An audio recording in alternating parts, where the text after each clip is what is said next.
everyone, and welcome back to the Social Work Bubble podcast. I'm your host, Laura. I'm a licensed master social worker here in New York City, and today we welcome a special guest, Marissa McKool, MPH, who will be speaking on self-care, rest, boundaries, and everything in between. So thank you so much for coming on today, Marissa.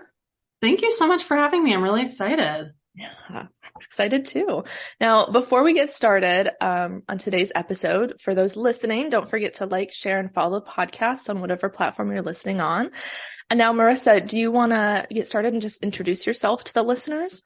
Yeah, I'd love to. So my career has it's interesting. There's been an intersection of public health and social work or direct service throughout it. So in undergrad, I got my degree in public health, but at the same time, I was working at a domestic violence shelter they called it crisis counseling. It wasn't counseling. It was like triage. So the emergency hotline or the women and children staying at our shelter, if they needed something, whether that was supplies or legal support, supporting them in that way. And when I graduated, I actually stayed in social work for a little bit. I worked as a case manager, behavioral health technician, for a state-funded agency, working mostly with children and adolescents from, folks who have ADHD, autism, bipolar, you name it. And I really coordinated their care with their therapist or psychiatrist, went to the school or court to really advocate for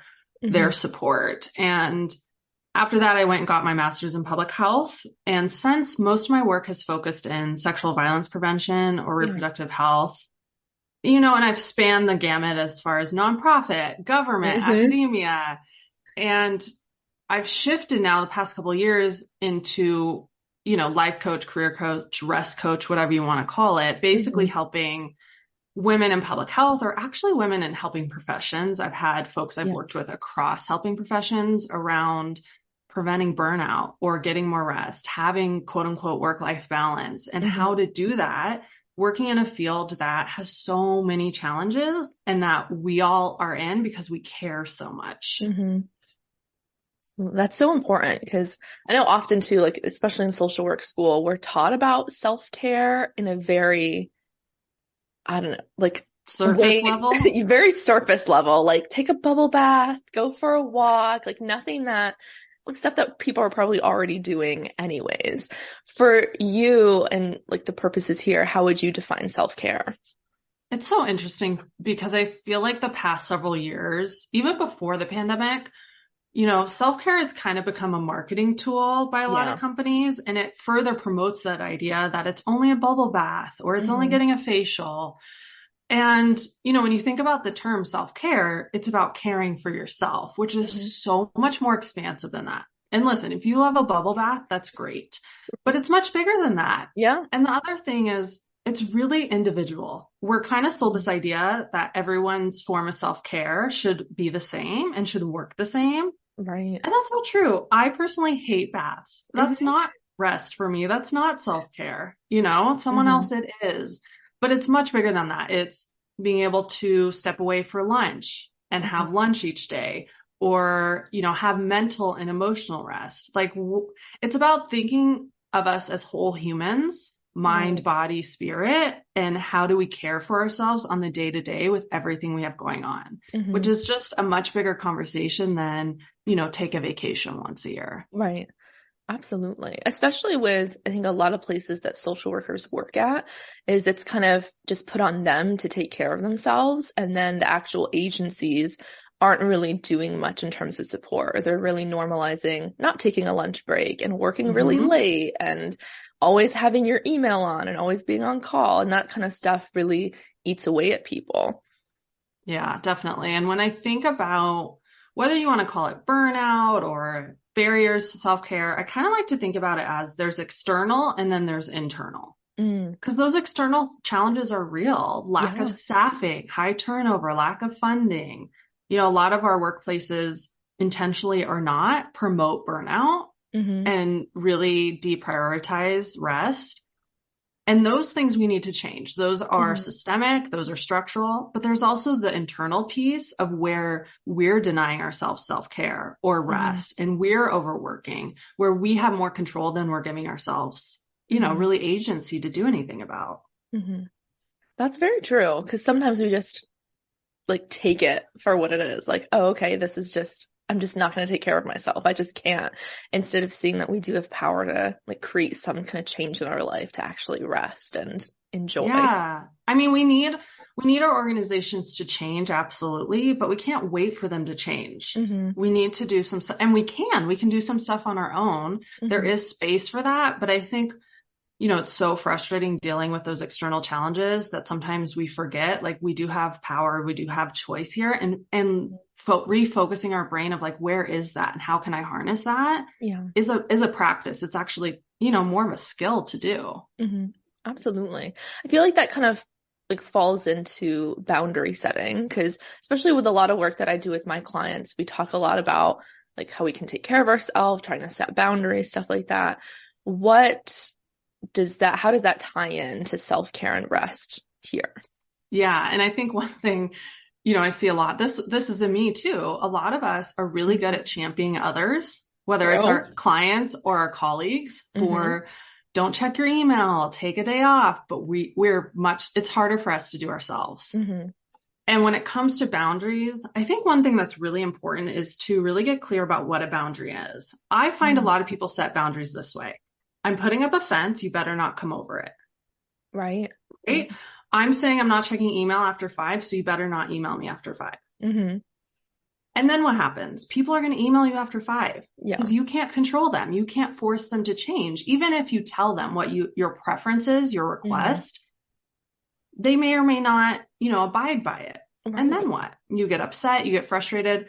A boundary is really when you set it for you.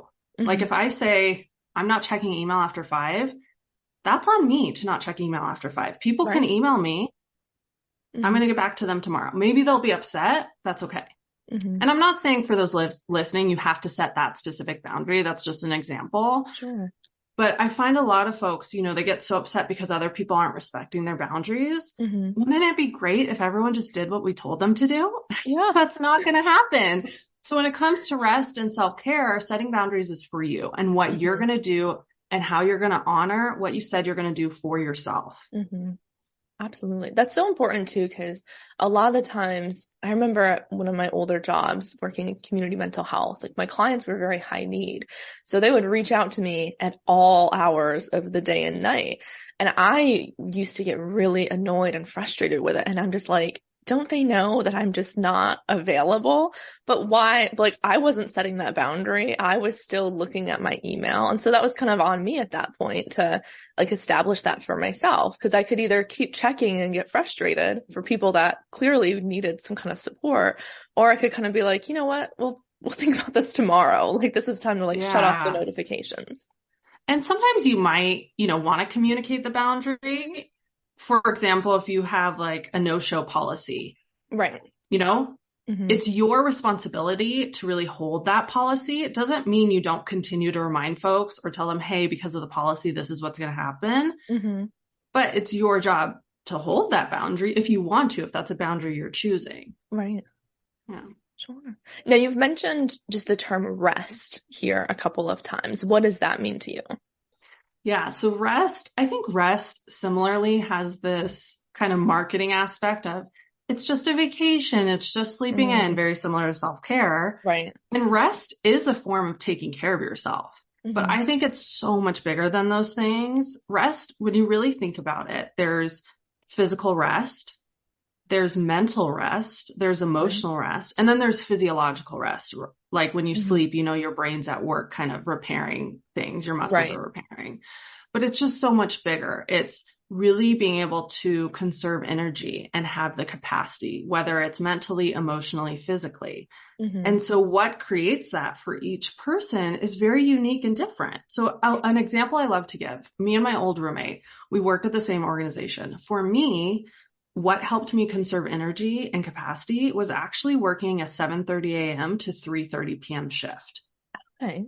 For her, it was working 10 to 6. Because for us, our capacity of when our brain is sharpest, when we have the most energy was different, which makes sense. We're all different. All humans are different. Yeah. And so we wouldn't normally think of that as a form of rest, but being able to set your schedule to what works best to you can be a form of rest. Now, that might not be a form of rest available to everyone based on maybe the structure at their organization, but there are so many other types of rest you can get. Yeah. For one person, it might be spending the weekend gardening. Where for someone else, they're like, that sounds stressful. I'm not doing that. So it's really unique and specific to you. What is it that helps you process emotions? What is it that helps you slow your brain down? What is it that helps you kind of regain that energy? When you look at rest that way, it becomes so much more expansive and so much more personal. And it also changes day to day, week to week, the course of your life, the chapters of your life. And it gives you more room to make it available rather than just like, okay, once a year I go on vacation, check. Right. Yeah. It gives a lot more flexibility to it because rather than stuff we feel like we should be doing, it's stuff that we know feels good for us and what we need. Yeah. And it's so, another example I love to give is for one person, what's restful might be cooking homemade meals. Like they find that restful. They like to use that time. They relax. For someone else, it might be heating up a frozen dinner or getting food to go because their rest is having extra time to do something else. It's just so specific to the context of what's going on in your life and what you need. Absolutely. Now, I mean, this reminds me when you're talking about just the hours at work too. I had a colleague once where they requested that they work like a different kind of hours outside of what was typical, and they were able to do that. So I think that's something to keep in mind too, is like we have, like you were saying earlier, a lot more power than we realize, where sometimes just because a certain structure is like normal in the place that we work doesn't mean we can't ask for something different. Like that's still a space to advocate for yourself and kind of be like, hey, this isn't working for me. Because people also need social workers. They're high in demand. There's a lot of turnover. So if you need to be flexible with your schedule, you can at least always ask and see where that leads to. Yeah. And I think coming back to the agency piece, I think that's where I see a lot of folks in helping professions struggle. Maybe it's because you have been trying to advocate for certain changes and you're kind of keep getting no and you feel discouraged, or it's just you immediately believe it's not going to happen. So why even try? But when you kind of hold on to your agency and believe you can figure out something for you and you really believe that. So maybe you ask, and even if it's a no, if you really believe, okay, I'm going to figure out how to best support me, you try something else. Yeah. Right. That's the benefit of rest being so much more expansive. If one avenue, maybe, it's not possible, doesn't mean that's the only road. You can find different ways to support yourself. So, but I do think it takes some practice becoming comfortable with owning your agency, owning your choice, taking control back of, okay, what would be best for me? What would help me? Let me try to figure out how to make that happen. Right. To kind of stay motivated in that, because it's very easy to get defeated if something just doesn't work out immediately or in the way that you want it to. Yes. And it's very easy to get, and this used to be me all day, get kind of attached to all the things that are out of our control. And there's a lot. We can't control what our boss says. We can't control the funding. We can't control maybe, when crises happen. And sometimes we get stuck focused on that, and that can drain us. And we don't shift our brain to, okay, what's in my control? Where can I have power? Where can I have say? Where can I make change? That is so much more energizing than really hyper fixating on things that you really don't have control over. Right. Absolutely. Now, we've kind of touched on this a little bit, but what, in your experience, have you seen are the biggest reasons people are burning out? Okay, so I think there's a couple things. I think, again, there's external and internal. We can't deny the external challenges, and those need to change. Right. But for folks listening, there are things you can do. I think there's a couple things happening for many of us unconsciously that we're not aware of. And what I have found is a lot of it comes from the way we're socialized, whether it's, how we were socialized in school or family, or living in a society where white supremacy and the patriarchy and hustle culture exist. And so some of the messages we've got have really been that rest is a reward. It has to be earned. You have to deserve it. And even when you think structurally, a lot of organizations, you have accrued PTO, paid time off, which means you have to earn your days off. that impacts us. That sends us a message. We have to earn Mhm. our time off. We have to earn our rest. Yeah. So sometimes what happens unconsciously is we are working and we are not giving ourselves permission to step away for lunch or to not Mhm. check emails on weekends. And some of that might be driven by the unconscious belief that we can't. We have to do it all first. We have to get, this used to be me too. I have to get all my chores done on Saturday to relax on the couch. Right. That is hustle culture. That is the Mhm. belief that you have to get it all done. And I think then women, people socialized as women, Mhm. get an additional layer from the patriarchy around you have to be perfect. Your Mhm. value and worth is based on what others think and how much you do for others, Right. which is then compounded by working in a helping profession. Oh yeah. And that rest and prioritizing yourself is selfish. Mhm. And we get these messages directly and indirectly. And a lot of times we don't realize they're really driving our decision making on a more unconscious level. Absolutely. So often I hear, like, especially with women, just feeling guilty, like not being able to show up as like their best self all the time, or like having some things with clients like slip through the cracks. And it's just like, with everything that's going on, with everything that we're supposed to be managing, why wouldn't things be slipping through the cracks? Yeah, guilt is a big one. And folks have told me, well, I try to sit down and read, but I just feel so bad the laundry's not done. Or I try to use my flex day. So for folks who like maybe are working overtime and they're like flexing that out with time off, Right. but I feel so bad not being on email because my team might need me or something. That guilt keeps us overworking and serving others. Because, it's so interesting. I don't find many people being like, I feel really guilty. Maybe some people, but not as often. I feel really guilty not showing up for myself. It's more like I feel guilty not showing up for other people. Yeah. Yeah. Or so often like other people are put so far above our own needs and what feels good for us. Yes. And I even find this with, if we're getting to practical pieces, scheduling your week. So many folks schedule their week, putting everything else first. Their work to-dos, their meetings, their dentist appointments, their kids, activities. And then the leftover time is for them and there's no time left over. Yeah. A lot of people I coach, I actually coach them through putting time for you first when you schedule your week, whether it's lunch, whether it's working out, whether it's something else. And that's such a huge shift. Because there's this fear of like, well, if I do that, I won't have time for everything else. But actually, when you prioritize yourself, you create more capacity and energy to be more efficient and more effective in the other things you're doing, to have sharper thinking, critical thinking, decision making. Yeah. But we're kind of taught, especially women, to just put everything else first, and then we get the leftovers, which are just kind of scraps. Right.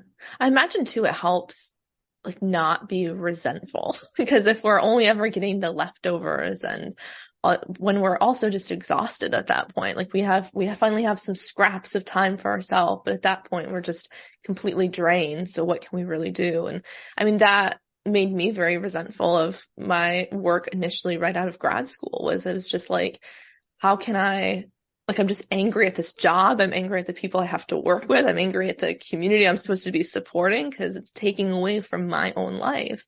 And like, that was something where I had to learn, I do have control here. Like, I can actually put myself first, and that's okay. And that'll help me show up better for the people around me. Yeah, that was me too. I was so stuck in resentment, and actually so many people I work with are too, but you don't realize it.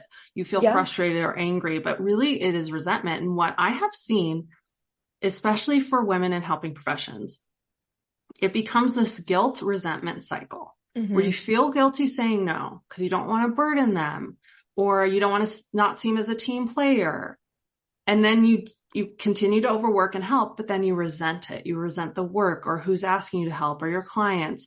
And then it just keeps going. Then you feel guilty and you're just stuck in this cycle. And part of getting out of that cycle is recognizing that you have choice and you have agency, and so does everyone else. And really kind of owning that. It doesn't mean you'll always say no and you'll never help anyone. Right. Just because you're like balancing the proportions a little bit. That's, I think, another piece that we forget is it's definitely this like all or nothing thinking where Yes. there's this middle ground. Like just because we're saying no, just because we're setting boundaries doesn't mean we're not showing up and being a great social worker. It doesn't mean we're not also fulfilling our responsibilities. It just means we're also prioritizing ourselves. Yeah. And I think that both comes from the patriarchy a little bit and hustle culture. You know, the patriarchy tells women you have to be perfect. Yeah. Whether it's perfect in your job because we fought so long to have careers and be recognized as career, women, or perfect in how you look, perfect in having a clean home. And hustle culture socializes all of us that to be successful and that the only thing that counts as success is money or career accolades, you have to do everything perfectly. You have to show up perfectly for your clients, say the right thing. If you're doing research, have the written manuscript perfect, whatever it may be, versus just, this is such a big shift that I had and that I think is helpful for folks, being okay with like B- work sometimes, like being okay with it just being good enough. I got one load of laundry done. That's good enough. Yeah. I was able to send it in one email today. That's good enough. Whatever your version is, rather than chasing like I have to get it all done and have to do it perfectly. Right. Because it does start the cycle, like you were talking about that guilt, resentment cycle, where I think we're also just very self-critical of ourselves because we have this like perfectionism, we have these impossible standards that we're always trying to live up to, but are never able to do realistically. Yeah. So it's just this vicious cycle and trap that we're always in. I also think we're kind of sold this lie that there will be some future point where things will change. Like, oh, once I get to that degree or that salary or that job, then I can rest. Then I can prioritize myself. Very then I true. can feel good about myself. Then I can feel confident and proud. And that's not the way it works. Like I worked with people who are late in their career in their 50s, super accomplished on paper. They still feel insecure. They still struggle setting boundaries. It's not the external, what it looks like on your resume that really creates that feeling of confidence or setting boundaries or being okay not being perfect. Like that's internal work no matter where you are in your career. Yeah. That's very true. That's so interesting because I've definitely had that kind of thinking where we all have, right? Like in social work too, like it's so normal where it's like, oh, you have to pay your dues. So like expect to just have the worst time imaginable when you're an early like baby social worker. And I'm like, first, why do we want to burn out people so quickly and early on in their careers? But also like, why can't it be okay? Like, why does it have to be something that's so intense and awful? Yeah. And I think that, when we think about how we structure workplace norms, one of them I think about a lot is retirement. It's this whole idea that like you grind and put in work, then at the end of your life, you can have decades to relax. And it's like, why can't we have that integrated throughout? We know when people have boundaries, when they have work-life balance, when they are able to have capacity, their work's actually better. It's higher quality. It's more efficient. It benefits the work too, and the employee and ourselves and our community. So yeah, it's really interesting when you start to notice all the little small ways we're socialized around hustling, perfectionism, rest, self-care. Absolutely. I saw that a big shift when I left community mental health and I came to the practice that I'm at now, is it took me, and I still catch myself now, but just being like overly aware of like how I'm not showing up or like just being very aware of like, oh, I didn't get my notes in on time. And so I'd go out of my way to email my supervisor and be like, I'm so sorry, like I'll get this done. Because before I was just very, I don't know, like I was hyper observed and it was just an intense environment. And so to be in a space where that's not the case and where like my supervisor is the first one to tell me you need to take a day off or like I'm not assigning you any more clients because you're at what you need to be at, and to have that for the first time for so long afterwards, I'm just like, I must be doing something wrong. Like I'm not doing enough. I need to be taking on more clients when I'm like, no, like this is a healthy amount, but it just doesn't feel like enough because I was so accustomed to that hustle culture of, no, we're going to just give you 1 million clients so you burn out really quickly and that's going to be just normal. Yeah, the question of what's enough, I can't tell you how many times I coach on this because this is very common. and when you think about it, whenever I ask someone, when they say like, oh, I'm not doing enough, I ask them to, okay, what exactly is enough? What is the measurement? And oftentimes we don't have it, because even if our brains tell us, oh, it's this much, once we get to that point, we just move the marker. Yeah. We're not satisfied because we have this belief it's never enough. And when you work in a helping profession, when there are communities and people in need, and we do have staffing shortages, that just amplifies that belief that it's never enough. But if we zoom out and just like accept the fact that there will never be enough, even if we were fully staffed, it wouldn't be enough. True. Right? Like maybe 100 years down the road, we won't have as many, mental health or public health needs, crisis issues, but in our lifetime, it will never be enough. So it's okay for you to step away and take your lunch. Absolutely. With that, kind of shift, what other mindset shifts have you seen that have really helped people really take self-care and rest seriously? Okay. So you asked me this beforehand, so I really thought about the ones I'd highly recommend that are kind of, if you're listening to this, you can easily do. And by easily, I don't mean should be perfect. Right. To implement into practice from just listening to this. I think the first one is notice when your brain's focusing so much on the things you can't control, your boss, the clients, your workload, the staffing, the funding, you might have some ability to make changes there and advocate, but notice how much you're focusing there versus how much are you focusing on the things you do have control of. The parts of your schedule you can dictate, when you can step away from your desk, making choices about how you organize your work or how you use your time off. You have so much more agency than you realize. So one tool I would encourage is just practice redirecting your focus on where you have control and not on as much on where you don't. So that's number one. Right. Number two, notice how often you're saying, I have to. This is so common. Yeah. I have to get the laundry done. I have to type up these notes. I have to do this. Here's the truth. We are all humans with free will. There's nothing you have to do, right? People don't pay their taxes. People don't show up to work. People don't eat their veggies.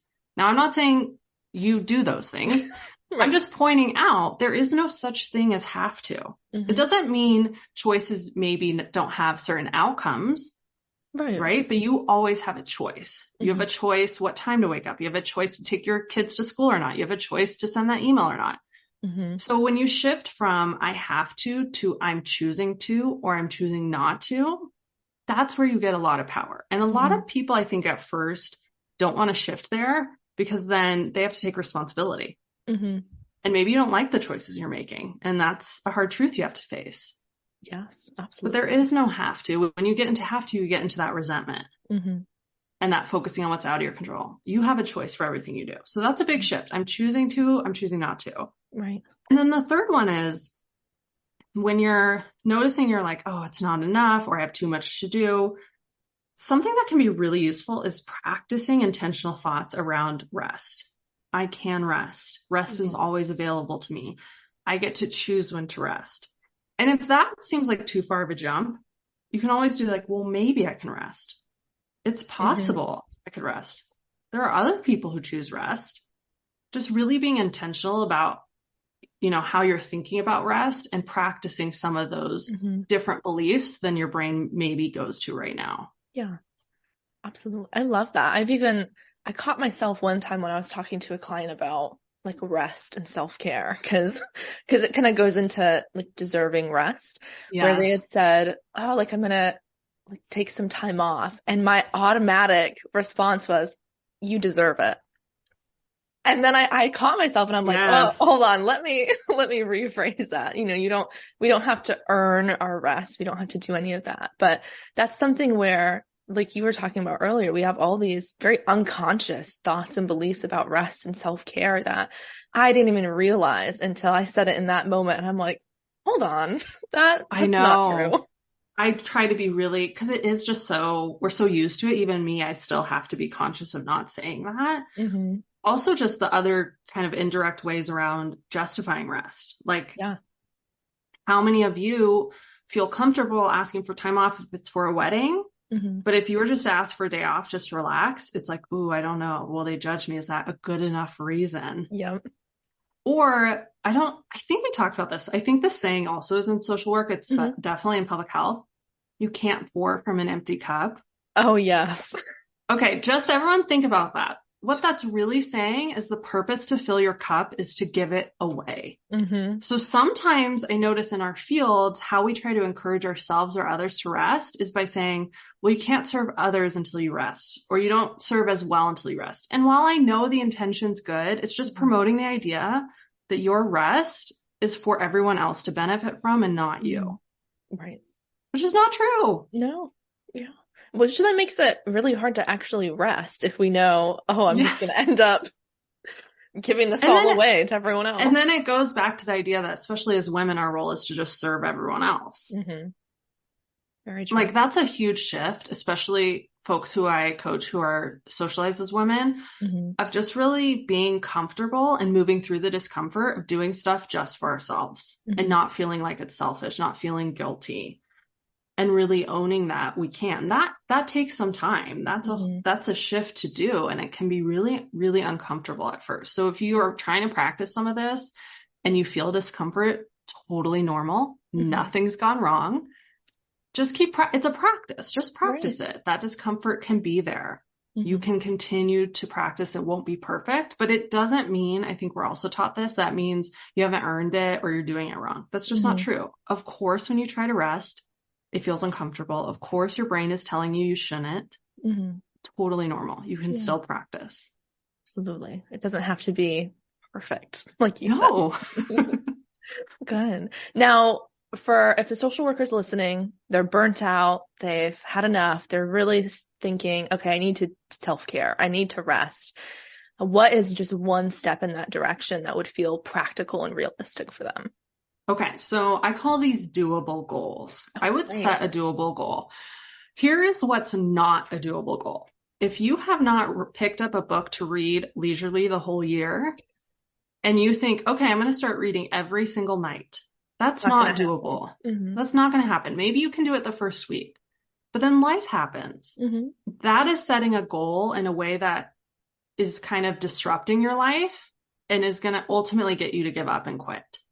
Because things are going to get in the way. Your schedule's not going to be the same every day. You're not used to it. You haven't built up. Where a more doable goal might be reading for 10 minutes once a week or twice a week. And your brain's probably going to be like, that's not enough. It doesn't count. If your brain's saying that, it's a doable goal. Yeah. Because what's going to happen is that goal can integrate into your life where it is now. You can have flexibility to move it around if you need to. But you can achieve it. And that builds momentum and that builds some accomplishment and some pride that helps you keep going. And over time, you can build it up, but it takes time to kind of shift the priorities in our life and how we spend our time. It really does, step by step. So I would set a doable goal, whether it's going on a walk, reading a book, going to bed 10 minutes earlier, and your brain's going to think it's not enough, but think about a house. We build a house brick by brick. Well, at least, when we used to use brick to build homes. Right? That's how you build the house, is brick by brick, step by step. And it is hard. It sounds easy, but it's actually hard to allow it to be in small steps and not want to rush to the finish line. And that's a practice, and there's discomfort there too. But if you really stick to one doable goal, you will see some progress and celebrate that. The steps we take along the way are so important. It's not once you get to the finish line. Right. It's if you're running a marathon, if you're not proud of yourself for when you're training and you just think, oh, I'll just be proud when I finish the marathon, you're doing a disservice to yourself. You're making it harder for yourself versus feeling proud of all the steps you're taking along the way that helps you keep going. Yeah, absolutely. That's so interesting because I have a very real example. I was working with someone the other day who just ran a marathon. And I remember just in session talking about it, and they were just like, well, I could only run 9 miles today. And I'm like, that's still 9 miles, and so 9 more than we're running. Right. And so being able to celebrate those moments, like you said, just be in that process. Like it's going to take time before we're actually we're at the space where all these boundaries and self-care is exactly how we want it to be. It takes time for ourselves and for the people around us to get it. Yeah. And that discounting goes back to like, it's not enough thinking. Mm-hmm. And a lot of times, you know, even if we just think about how our brains evolved, there was a period thousands of years ago where our brain's purpose was really much more around daily survival. Mm-hmm. Like there's not enough food to survive this winter was a real thing. And yes, there are communities around the world where this still Right. is true. We're not denying that. But our brains still have that not enough, that kind of maybe skewing towards a quote unquote negative thinking or scarcity thinking. Mm-hmm. But for many of us, it actually is enough. And we just need to kind of train our brain to see that. It's like, what evidence are you presenting to the court? Mm-hmm. What evidence are you publishing? Are you trying to bring to the court just all the evidence you didn't do enough? Because you're missing all the other evidence you could bring. And usually when I coach folks on this, I have them write down all the things they don't think they're doing enough. And then all the things they are doing. The list they are doing is way longer. Oh, yeah. Way longer. We just aren't focusing there. So being mindful of how much airtime you're giving your brain to say you're not doing enough versus how much airtime you're giving your brain to say you're doing enough, you're doing great, I'm proud of you. Mm-hmm. And you might have to intentionally say those things to yourself. Right. So that's part of the practice too, is that it does get easier with that practice. It gets easier. It definitely does. And, you know, find support, whether it's podcasts, whether I know when I started doing this work, my roommate and I were listening to the same podcast together. So we were able to talk about it. Love that. And talk through some of it and have some support. I think in a lot of our workplaces, at least, you know, what I've seen is everyone's struggling. Mm-hmm. So sometimes there are people, and this used to be me too, who just want to complain and aren't really taking action to change. And that's where they're at, and that's fine. We're not judging that. But if you are trying to change, then, you know, finding support with other people who are also on that journey can be really, really helpful. Yeah, absolutely. Very affirming, and also can have someone to hold you accountable to be like, okay, we're changing. We're kind of taking power back in our life together. Yeah. And just have some community in it so it doesn't feel so isolating, because when you are making changes that might go against the norms, that can feel very isolating. Mm-hmm. But if you have even just one person or even just a podcast in your ear, that can help create community and remind you you're not alone. And there's a lot of us doing this work, and together we can make a bigger impact and support each other. Absolutely. Well, this has been so wonderful, Marissa. It's been like so helpful to hear. And I know our listeners are also just walking away with some practical stuff that they can take with them. For the people that are listening, where can they continue to follow you and keep up to date with what you're doing? Yeah. Well, thanks so much for having me. I really enjoyed this. So you can check out my podcast called Redefining Rest. Every week, basically share similar things like doable knowledge, skills you can apply for all the things we talked about today. You can also find me on LinkedIn, Marissa McKool. Feel free to connect with me, Instagram, Public Health Coach. And then if you all are interested, I do have a free course called How to Delegate to Reduce Your Workload. Mm-hmm. And you can take this even if you're not a supervisor. We think of delegating as just a supervisor task. That's not true. Delegating, definition, just means you entrust a task to someone else, whether it's a committee member, a colleague, or your partner. Believe it or not, my partner and I delegate to each other. Yeah. So, and it really does help practice some of the things we talked about today, like not taking it all on yourself, not believing you have to do it yourself. And it's completely free class, delivered to your inbox, 15 minutes. You can head to McKoolcoaching.com, MCKOOL coaching.com, and sign up. And I'm guessing we'll have some of these links to make it easier for folks in the show notes. Yeah. Yes. Yeah. All the links will be in the description on whatever platform you're listening on. And for those that really enjoyed today's podcast or it really resonated with them, feel free to like and comment and share. And we will see you next time. Thanks so much.